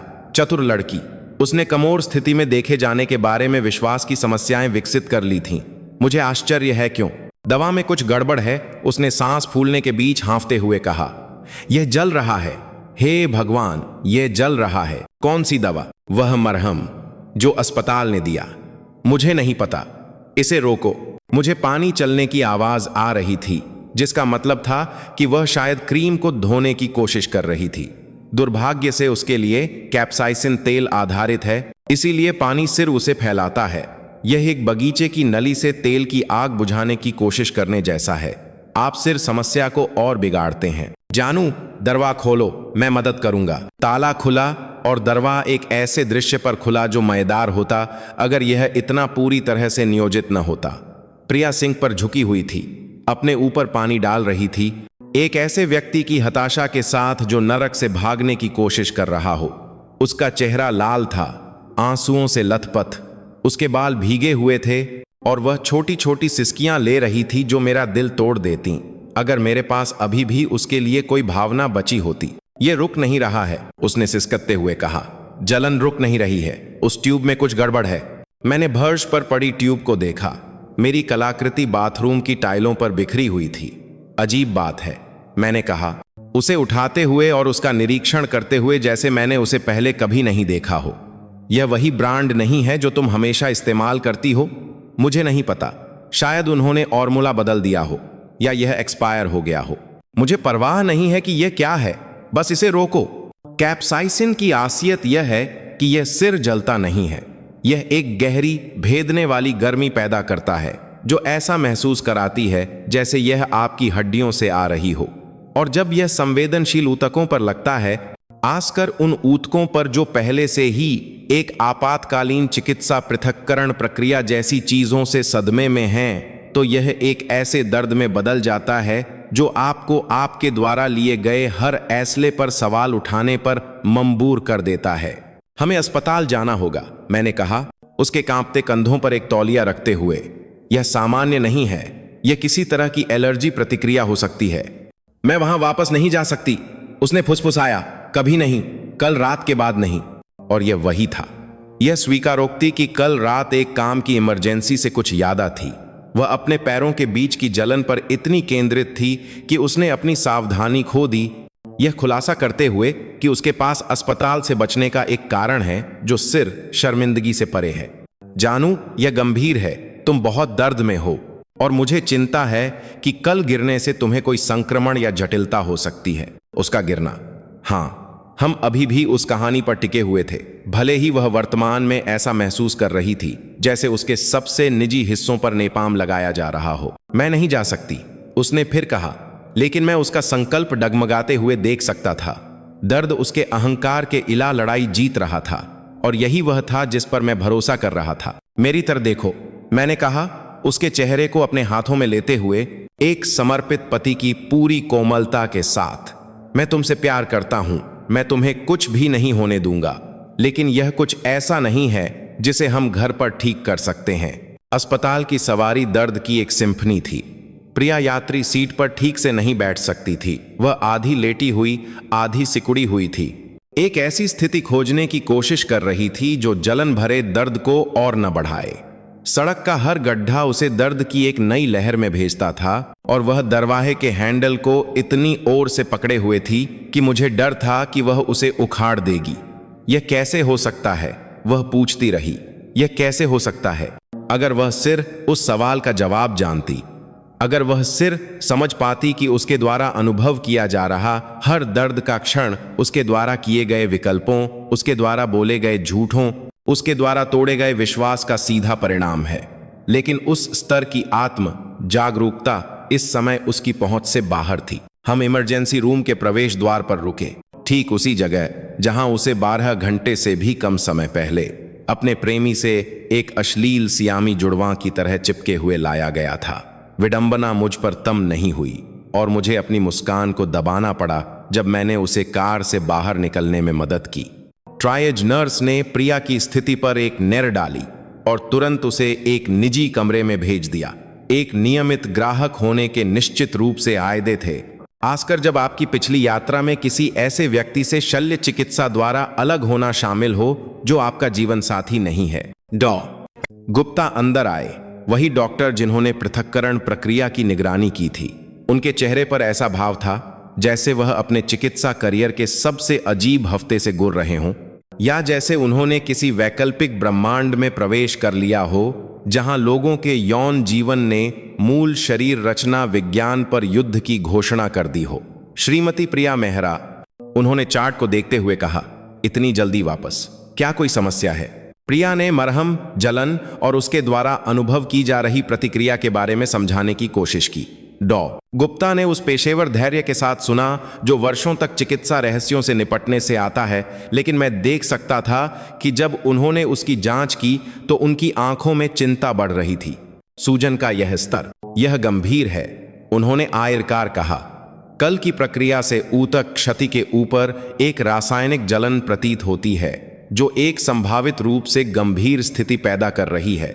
रासायनिक जलन, वे शब्द एक मौत की सजा की तरह हवा में लटके रहे। क्या आप उस मरहम के बारे में निश्चित हैं जो आपने इस्तेमाल किया? उन्होंने पूछा, क्योंकि यह प्रतिक्रिया कैप्साइसिन या इसी तरह के किसी उत्तेजक पदार्थ के संपर्क में आने के अनुरूप है। प्रिया भ्रमित लग रही थी, जो समझ में आता था, यह देखते हुए कि उसे कोई अंदाजा नहीं था कि उसके प्यारे पति ने उसकी रिकवरी आपूर्ति के साथ एक रासायनिक प्रयोग किया है। मैंने वही ट्यूब इस्तेमाल की जो मैं हमेशा करती हूं, उसने कमोर आवाज में कहा, लेकिन कुछ गलत था। डॉ गुप्ता ने विचारपूर्वक सिर हिलाया। नुकसान की सीमा और संक्रमण के तरह को देखते हुए मैं सर्जिकल हस्तक्षेप की सिफारिश करता हूं। हमें नेक्रोसिस, ऊतक का मरना शुरू होने से पहले प्रभावित ऊतक को हटाना होगा। नेक्रोसिस, यह एक ऐसा शब्द था जो ध्यान खींचता है। इसका मतलब था ऊतक की मृत्यु, स्थायी क्षति, उस तरह का परिणाम जो सिर समय और अच्छे इरादों से ठीक नहीं होता। सर्जरी? प्रिया की आवाज लगभग एक फुसफुसाहट थी। मुझे डर है। हाँ, कल के आघात और आज के रासायनिक संपर्क के संयोजन ने एक ऐसी स्थिति पैदा कर दी है जहां रूढ़िवादी उपचार पर्याप्त नहीं होंगे। हमें क्षतिग्रस्त ऊतक को निकालना होगा और आपको उचित उपचार का सबसे अच्छा मौका देना होगा। मैंने उसका हाथ सहारा देने के लिए निचोड़ा। जो भी आपको सबसे अच्छा लगे डॉक्टर, हम सिर्फ यह चाहते हैं कि वह ठीक हो जाए। सहमति ऑर्म लाए गए और मैंने देखा कि प्रिया ने कांपते हाथ से अपने शरीर के एक हिस्से को छोड़ने के लिए हस्ताक्षर किए। वह अब रो रही थी, सिर्फ शारीरिक दर्द से नहीं, बल्कि इस धीरे धीरे हो रहे एहसास से कि उसका शरीर पिछले 24 घंटों की घटनाओं से स्थायी रूप से बदल जाएगा। रिकवरी में कितना समय लगेगा? मैंने पूछा, एक आदर्श चिंतित पति की भूमिका निभाते हुए। कम से कम कई हफ्ते, डॉ. गुप्ता ने जवाब दिया, और स्थायी बदलाव होंगे। कुछ संवेदनाएं सामान्य नहीं हो सकती हैं। स्थायी बदलाव? कुछ संवेदनाएं सामान्य नहीं हो सकती हैं। मैंने उन वाक्यांशों को बाद के लिए अपने दिमाग में सहेज लिया, जो बांझ अस्पताल की सेटिंग से कोई लेना देना नहीं था, और सब कुछ उस गहरी संतुष्टि से था जो यह जानने से आती है कि आखिरकार न्याय हो गया है। जब वे प्रिया को सर्जरी के लिए ले जा रहे थे तो उसने मेरा हाथ आखिरी बार पकड़ा। आई लव यू, उसने कहा। उसकी आवाज बेहोशी और डर से मोटी थी। आई लव यू टू, मैंने जवाब दिया। और महीनों में पहली बार मैं सच कह रहा था। मुझे उसका यह संस्करण पसंद था, कमोर परिणामों का सामना करते हुए, आखिरकार अपने विश्वासघात की कीमत चुकाते हुए। सर्जरी में 3 घंटे लगे और जब डॉ. गुप्ता मुझसे बात करने के लिए बाहर आए तो उनका चेहरा गंभीर था। हम सभी क्षतिग्रस्त ऊतक को हटाने में सक्षम थे, उन्होंने कहा, लेकिन छांटने की सीमा शुरू में उम्मीद से अधिक थी। व्यापक अनुवर्ती देखभाल की आवश्यकता होगी और स्थायी कार्यात्मक परिवर्तन होंगे। मैंने एक समर्पित पति की तरह गंभीरता से सिर हिलाया, जो अपनी प्यारी पत्नी के बारे में चौंकाने वाली बर सुन रहा हो। अंदर से मैं पहले से ही चरण 4 की योजना बना रहा था। एक बेवफा पत्नी को तलाक के काघात देने में कुछ गहरा काव्यात्मक है, जबकि वह एक अस्पताल के बिस्तर पर लेटी हुई है, इफ ड्रिप से जुड़ी हुई है और एक ऐसी सर्जरी से उबर रही है जिसमें उसके शरीर के कुछ हिस्सों को हटा दिया गया है, जो उसके अवैध संबंध का सीधा परिणाम है। यह ऐसा है जैसे ब्रह्मांड ने आखिरकार एक वास्तव में बकवास प्रेम कहानी के लिए एक सही अंत लिखने के लिए हस्तक्षेप करने का फैसला किया हो। मैंने सुबह अपने वकील के कार्यालय में कागजात को अंतिम रूप देते हुए बिताई थी। वे ऐसे दस्तावेज थे जिन्हें एक स्विस घड़ीसा की ईर्ष्या करने वाली सावधानी पूर्वक देखभाल के साथ तैयार किया गया था। हर खंड, हर शर्त, हर कानूनी पैंतरेबाई यह सुनिश्चित करने के लिए डिजाइन की गई थी कि प्रिया हमारी शादी से ठीक वही लेकर जाए जिसकी वह हकदार थी। कुछ भी नहीं, खैर लगभग कुछ भी नहीं, वह अस्पताल के बिल रख सकती थी। कागजात एक मनीला फोल्डर में बड़े करीने से रखे गए थे और मैं अस्पताल के दालानों से घूरा, उन कमरों के पास से घूरा जो वास्तविक दुर्घटनाओं और वैध चिकित्सा आपात स्थितियों वाले लोगों से भरे हुए थे। मेरी पत्नी के विपरीत, जो वर्तमान में बुरे ऐसलों और औद्योगिक गोंद के दीर्घकालिक परिणामों का अनुभव कर रही थी। कमरा 347 एक निजी कमरा था, कुछ ऐसा जिसके लिए मैंने विशेष रूप से अनुरोध किया था और गुद भुगतान किया था। इसे एक दयालुता का कार्य मानो। मैं चाहता था कि प्रिया के पास उसके जीवन की सबसे ग्राव बातचीत के लिए गोपनीयता हो, उस तरह की गोपनीयता जिसकी आपको तब जरूरत होती है जब आपकी पूरी दुनिया बिखर रही हो और आप अन्य मरीजों को परेशान किए बिना चीखना चाहते हो। जब मैं अंदर गया तो वह जागी हुई थी, तकियों पर टिकी हुई थी और पिछले 2 दिनों में 15 साल बूढ़ी लग रही थी। डॉ. गुप्ता के अनुसार सर्जरी अच्छी हुई थी, लेकिन रिकवरी एक लंबी असुविधाजनक प्रक्रिया होने वाली थी, कुछ मायनों में स्थायी रूप से असुविधाजनक। तुम आ गए, उसने कमोर आवाज में कहा। उसकी आंखों तक मुस्कान नहीं पहुंच रही थी। मैं सोच रही थी कि तुम कब आओगे। नर्सों ने कहा कि मिलने का समय 10 बजे से है। ट्रैक बहुत खराब था, मैंने आसानी से झूठ बोला। उसके बिस्तर के पास की कुर्सी पर बैठते हुए, कैसा महसूस कर रही हो? जैसे मुझे एक ट्रक ने टक्कर मार दी हो और फिर ट्रक ने रिवर्स करके मुझे फिर से टक्कर मार दी। वह थोड़ी हिली और कसमसाई। डॉक्टर ने कहा कि मुझे 1-2 दिन और यहां रहना होगा और फिर घर पर कई हफ्तों तक रिकवरी। कई हफ्तों की रिकवरी, यह आशावादी था। गुप्ता ने निजी तौर पर मुझे जो बताया था वह यह था कि उसकी रिकवरी में कई हफ्तों के आराम से कहीं अधिक शामिल होगा। हम उसके शरीर रचना में स्थायी परिवर्तन, चल रही चिकित्सा नियुक्तियों और उस तरह की जटिलताओं के बारे में बात कर रहे थे जो उसे हर दिन उसके विकल्पों की याद दिलाएंगी। उस बारे में मैंने कहा, अपने ब्रीफ केस से मनीला फोल्डर निकालते हुए, हमें बात करने की जरूरत है। मेरी आवाज़ के लहजे में कुछ ऐसा था जिसने उसके जीवित रहने की प्रवृत्ति को ट्रिगर किया होगा। उसका भाव 2 सेकंड में दवा के नशे की स्थिति से तीखी सतर्कता में बदल गया। वह अचानक बहुत जागी हुई थी, बहुत केंद्रित थी और बहुत अच्छी तरह से जानती थी कि यह बातचीत शुभकामनाओं वाले फूलों या चिकन सूप के बारे में नहीं होने वाली है। वह क्या है? उसने पूछा, फोल्डर को ऐसे घूरते हुए जैसे उसमें कोई बम हो। तलाक के कागजात, मैंने कहा, उन्हें उसके बेडसाइड ओवर टेबल पर रखते हुए एक पिखा डिलीवरी करने वाले की लापरवाही के साथ। तुम्हें उन पर हस्ताक्षर करने की जरूरत है। इसके बाद जो आमोशी छाई वह इतनी उत्तम थी कि मैं आइवी ड्रिप की बूंदों को गिरते हुए सुन सकता था, सेकंड गिनते हुए, 1 बूंद, 2, 3। हर बूंद एक और क्षण को चिह्नित कर रही थी, क्योंकि प्रिया का दिमाग मेरे द्वारा अभी कही गई बातों को समझने की कोशिश कर रहा था। क्या? उसने आयरकार फुसफुसाया, और मुझे कहना होगा उसकी टाइमिंग एकदम सही थी। वह शब्द ठीक उसी क्षण निकला जब उन्होंने उसे जो दर्द निवारक दवाएं दी थीं, उनमें से एक विशेष रूप से शक्तिशाली उराक उसके सिस्टम में पहुंची, जिससे उसकी आवाज़ को एक अलौकिक अविश्वासी गुण मिला। तलाक के कागजात, मैंने दोहराया, फोल्डर खोलते हुए और कागजात को मेज पर फैलाते हुए जैसे कि वे ताश के पत्ते हों। यह बहुत सीधा है। तुम्हें कुछ नहीं मिलता, मुझे घर, कारें, बचत, निवेश मिलता है। मुझे हमारे बेटे की पूरी कस्टडी मिलती है। उसने कागजात को ऐसे घूरा जैसे वे किसी प्राचीन संस्कृत में लिखे हों। मुझे समझ नहीं आ रहा। क्यों? अब मैं अस्पताल में हूं। मेरी अभी सर्जरी हुई है। खैर, यही तो बात है ना?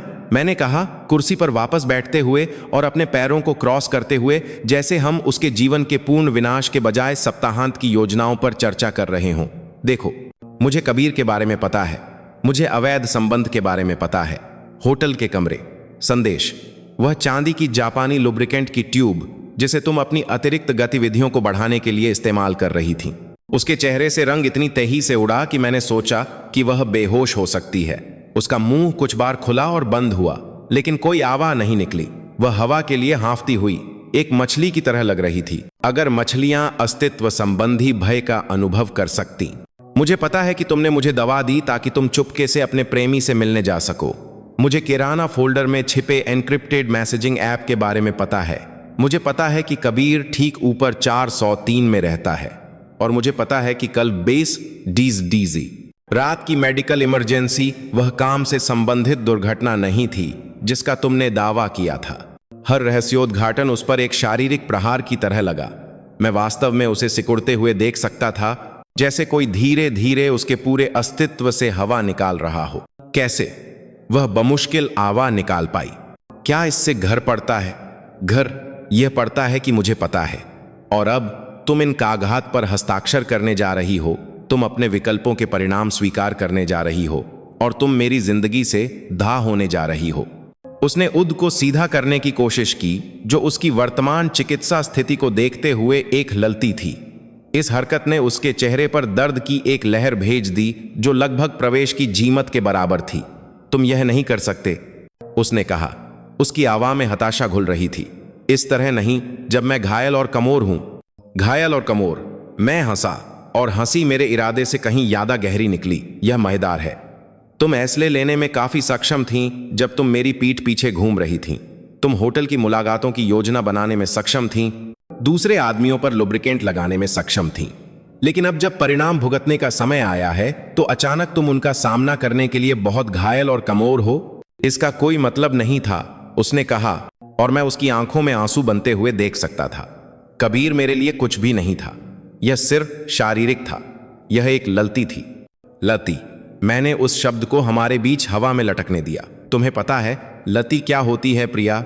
लती घर आते समय दूध खरीदना भूल जाना है। लती डिनर के लिए डबल बुकिंग करना है।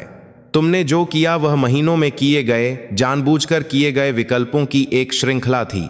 हर एक उस आदमी के विश्वास को धोखा देने के लिए डिजाइन किया गया था जो तुमसे प्यार करता था। आंसू अब आदि से बह रहे थे और वह छोटी छोटी हिचकियां ले रही थी जो लोग तब लेते हैं जब वे चुपचाप रोने की कोशिश कर रहे होते हैं।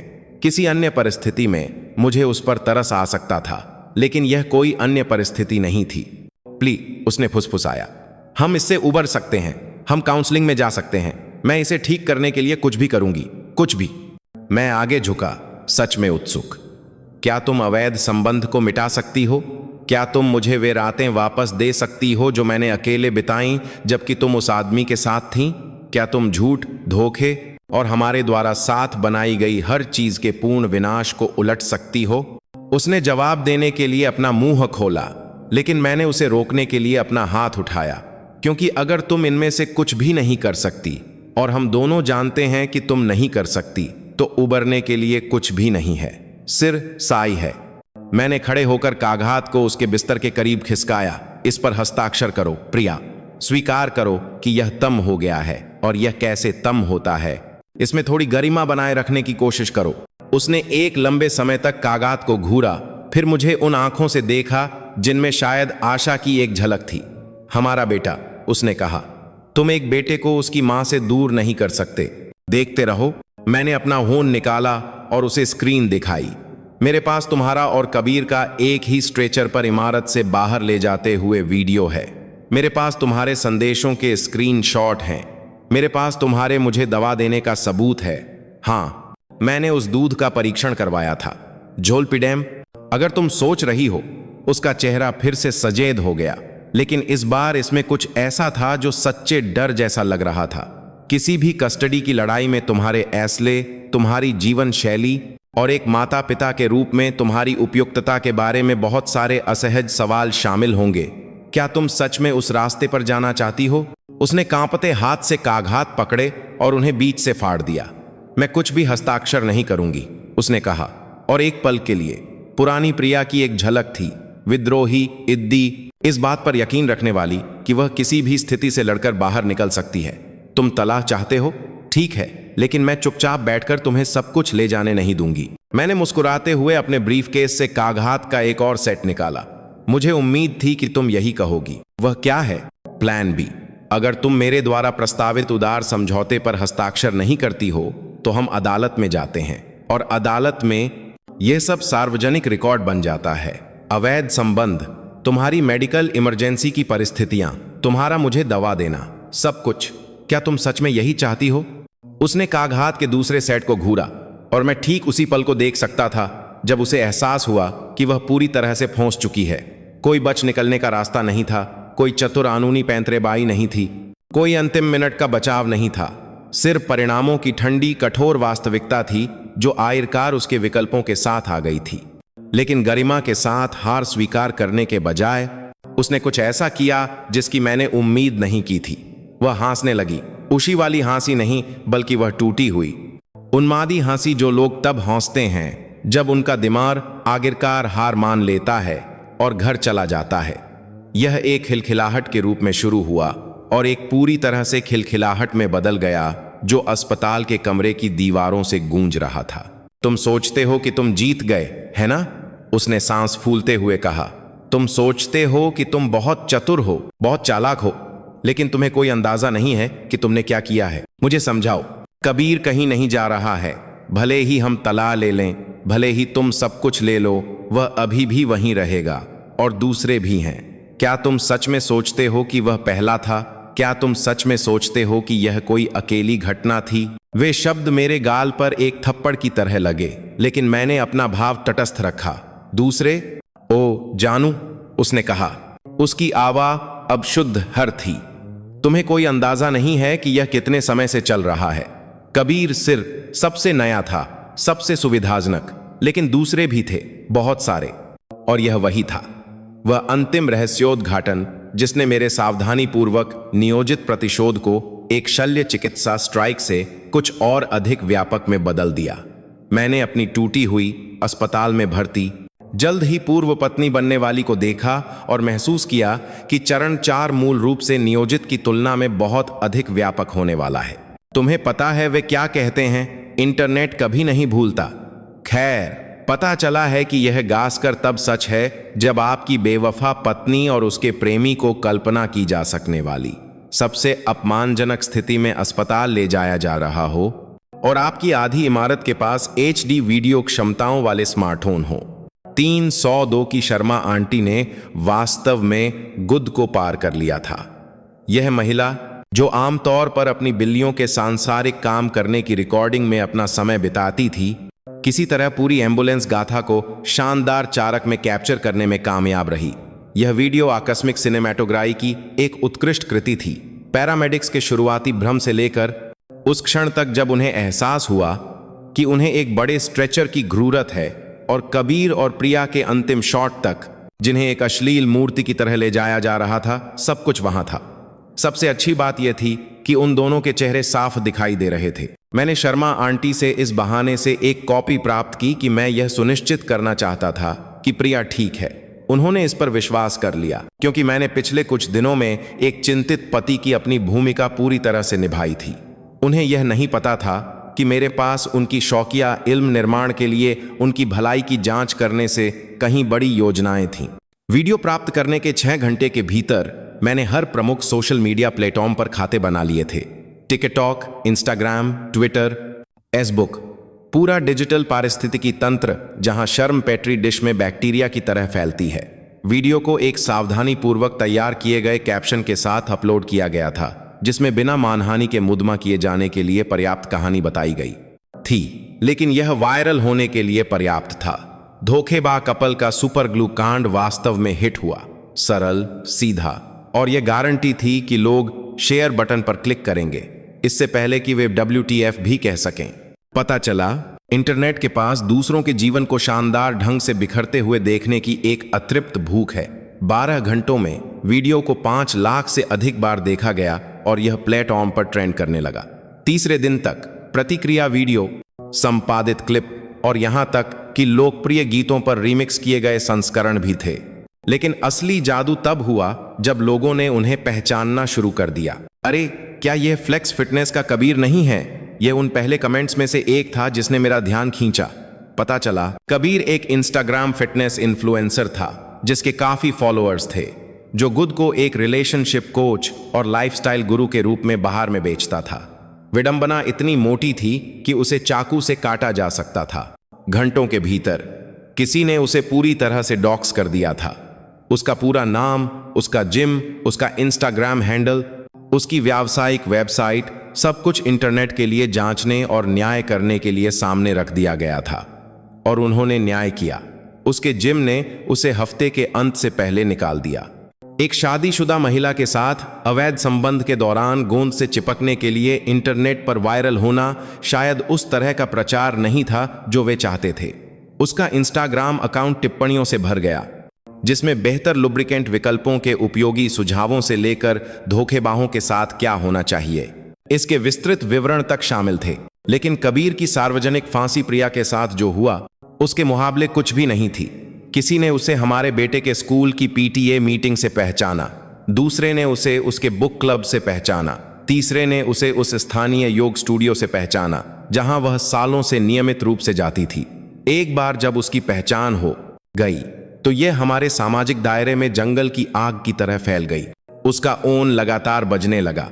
पत्रकारों, ब्लॉगर्स, यादृच्छिक इंटरनेट अजनबियों से जिन्होंने किसी तरह उसका नंबर हासिल कर लिया था।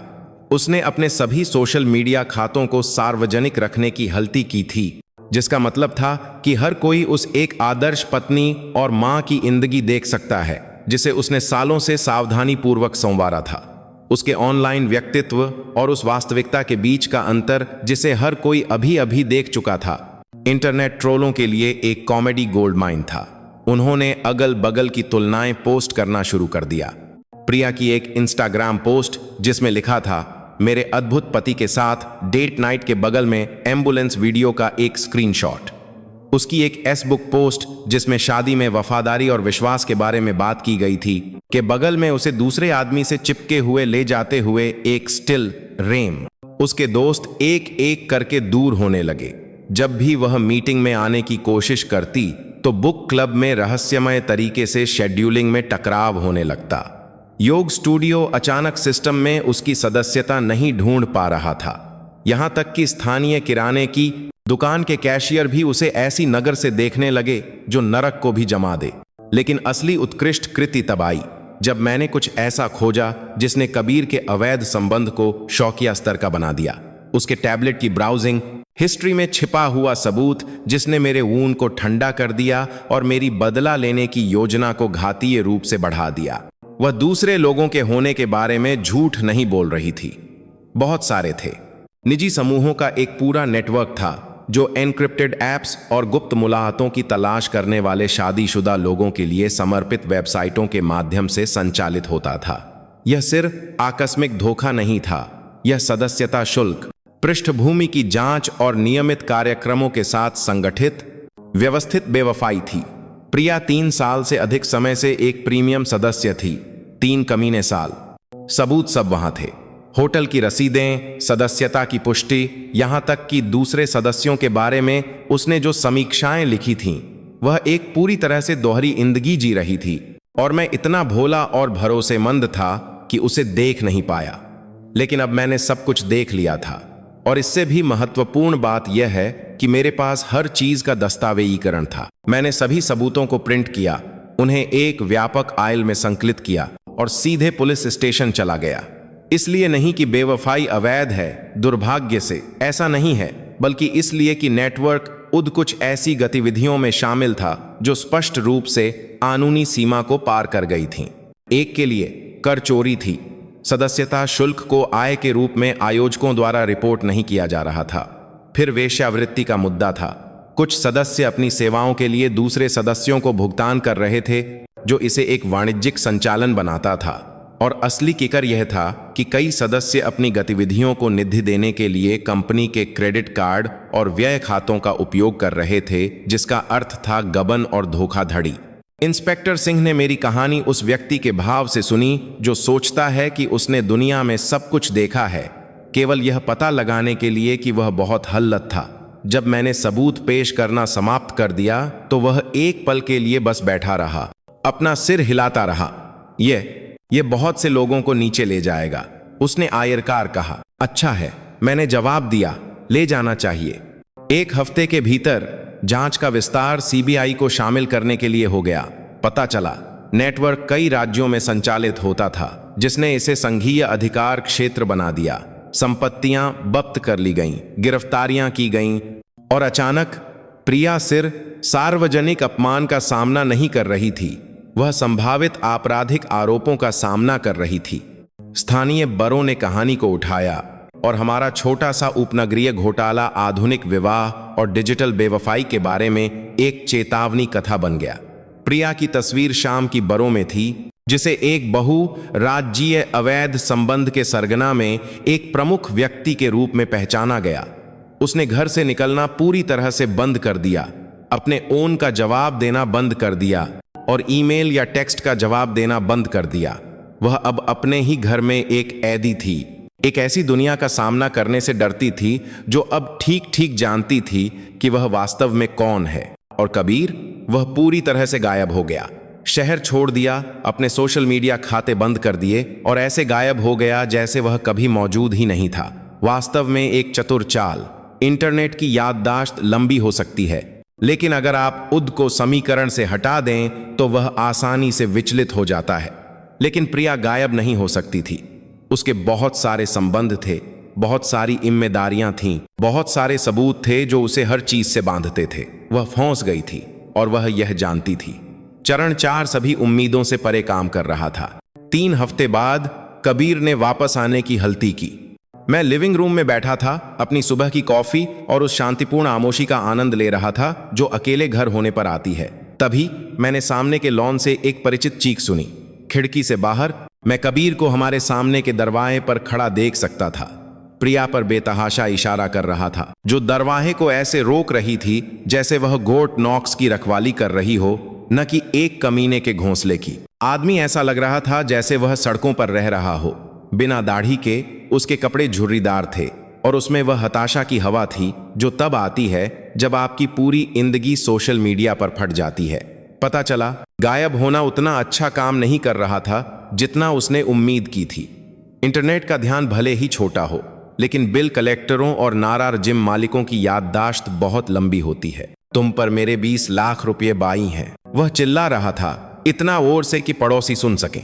अस्पताल के बिल, खोई हुई आय, वरहील की जीस, यह सब तुम्हारी ललती है। प्रिया की आवाज तीखी और कड़वी थी जब उसने जवाब दिया, मेरी लती? तुमने ही तो उस चीज का इस्तेमाल करने का सुझाव दिया था। मैंने तुमसे कमीने सुपर ग्लू लाने के लिए नहीं कहा था। और यह वही था, वह स्वीकारोक्ति जिसका मैं इंतजार कर रहा था। और इससे भी बेहतर, शर्मा आंटी पहले से ही अपनी बालकनी पर थीं, अपना ओन निकाले हुए, शायद पूरी बात को लाइव स्ट्रीम कर रही थीं। कुछ लोग कभी नहीं सीखते। बहस वहां से तेजी से बढ़ी। कबीर ने प्रिया को धक्का देकर घर में घुस गया और वह उसके पीछे पीछे आई। उनकी आवाजें पतली दीवारों से घुर रही थीं और उन्होंने हमारे घर के अंदर एक दूसरे पर दोषारोपण करना जारी रखा, या तकनीकी रूप से। मेरा घर, अब जब तलाक के कागजात आयरकार संसाधित हो गए थे, मैं उन्हें ऊपर जाते हुए सुन सकता था। शायद हमारे पूर्व बेडरूम में कबीर की आवाज ओरदार और अधिक आक्रामक होती जा रही थी, जबकि प्रिया उस शातिर गुस्से से लड़ रही थी जो किसी ऐसे व्यक्ति से आता है जिसके पास खोने के लिए कुछ नहीं है। और फिर मैंने एक थप्पड़ की आवाज सुनी और कुछ टूटने की आवाज और फिर और चीखें, जिसके बाद फर्नीचर फेंके जाने जैसी आवाज आई। मैंने ठीक 5 मिनट इंतजार किया, फिर पुलिस स्टेशन में अपने संपर्क को कॉल किया। हाँ, इंस्पेक्टर सिंह, यह फिर से हो रहा है, वही पता, घरेलू विवाद, संभावित हमला। आपको शायद कुछ गश्ती कारें भेजनी चाहिए। पुलिस ठीक उसी समय पहुंची जब कबीर घर से बाहर लग खा रहा था। अपना चेहरा पकड़े हुए था, जैसे प्रिया ने उसे किसी भारी चीज से मारा हो। वह उसके पीछे सामने के दरवाजे तक आई, ऐसे अपशब्दों की बौछार कर रही थी जो एक नाविक को भी शर्मिंदा कर देते। तभी कबीर ने उस दिन की अपनी दूसरी लती की। उसने उसे धक्का दिया। प्रिया कंक्रीट की सीढ़ियों पर ओर से गिरी और उसी समय पुलिस अधिकारियों ने ऐसला किया कि उन्होंने बहुत देख लिया है। कबीर को हथकड़ी पहना दी गई, इससे पहले कि वह यह भी समझा पाता कि वह सिर्फ अपने बाही पैसे लेने आया था। प्रिया को 30 सेकंड बाद हथकड़ी पहना दी गई जब उसने उन अधिकारियों पर हमला करने की कोशिश की जो उसके पैसे की खान को गिरफ्तार कर रहे थे। जब आपके इलाका पहले से ही एक आपराधिक जांच चल रही हो तो खूबसूरती यह है कि कोई भी नया आरोप मौजूदा केस आइल में जुड़ जाता है। कबीर का हमला का आरोप बड़ी धोखाधड़ी की जांच का हिस्सा बन गया। प्रिया का एक अधिकारी में बाधा डालना और गिरफ्तारी का विरोध करना उसके गबन के आरोपों में शामिल हो गया। जब धूल में ला रहे भाजन तो भोर धोखाधड़ी कार विरोध बात जमी तो वे दोनों गंभीर जेल समय का सामना कर रहे थे। कस्टडी की सुनवाई अगले हफ्ते निर्धारित थी, लेकिन यह एक औपचारिकता थी। जब एक माता पिता मुद्दे की प्रतीक्षा में जेल में होता है और दूसरे के पास संगठित धोखाधड़ी और बेवफाई साबित करने वाले दस्तावेज होते हैं, तो पारिवारिक अदालत के न्यायाधीश बहुत तेजी से फैसला करते हैं। मैं उस अदालत से पूरी कस्टडी, घर, कारें और एक साम शुरुआत के साथ बाहर निकला। मेरा बेटा मुद्दे की अवधि के दौरान मेरी बहन के साथ रह रहा था। इस बात से उसी से अनजान था कि उसकी मां ने मूर्खता और लालच के संयोजन से अपनी जिंदगी बर्बाद कर दी है। उस रात मैं एक शांत घर में बैठा, 20 साल पुरानी स्कॉच का एक गिलास लिए हुए और झूठ, हेरफेर और विश्वासघात से मुक्त एक भविष्य के लिए टोस्ट किया। यह जगह वास्तव में फिर से एक घर की तरह महसूस हुई, न कि एक क्राइम सीन की तरह। मेरा फोन इंस्पेक्टर सिंह के एक टेक्स्ट के साथ वाइब्रेट हुआ। केस बंद। दोनों प्रतिवादियों ने दोषी होने का अनुरोध किया। प्रिया को 18 महीने, कबीर को 2 साल। सोचा आपको पता होना चाहिए। मैंने संदेश डिलीट कर दिया और एक और गिलास डाला। कभी कभी न्याय अंधा नहीं होता, कभी कभी उसे सिर साफ देखने के लिए थोड़ी मदद की जरूरत होती है।